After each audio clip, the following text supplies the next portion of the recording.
The news of Jeopardy host Alex Trebek's stage 4 pancreatic cancer diagnosis has shocked and saddened many around the country. The legendary face of the classic game show not sugarcoating the devastating diagnosis, but maintaining a positive outlook as he begins treatment.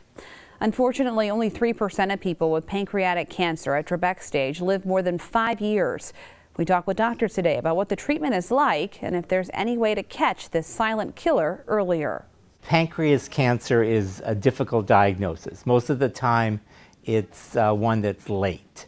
And by late, Dr. James Herman says usually stage 4. Why is it late? It's deep in the peritoneum or in the abdomen, and so it doesn't produce any symptoms. Dr. Herman says there are actually 2 different groups of pancreatic cancer, adenocarcinoma and neuroendocrine.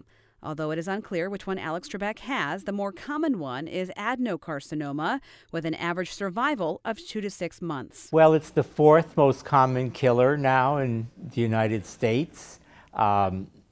It's interesting, as we get better of early detection and cure in other cancers, then we see these sort of silent kind of cancers, late presenting cancers, causing more trouble, and that's what we're seeing with pancreatic cancer. If you do get diagnosed during stage 4, Dr. Herman says fighting is an option, but it depends on your lifestyle. There are various forms of chemotherapy, and most of that is just buying time.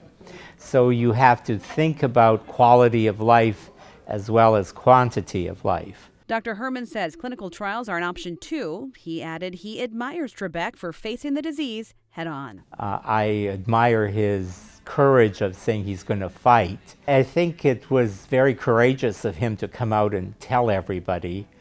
There are people who do extraordinarily well, and there are a few people who live 5, 6 years, and I've seen that in my career, but that's not the norm. Dr. Herman says sometimes pancreatic cancer can be caught early, but that's usually by accident. He says a healthy diet is a good way to decrease your chances of getting any form of cancer. Although it often goes undetected, symptoms of pancreatic cancer include jaundice, problems with digestion, and stomach pain.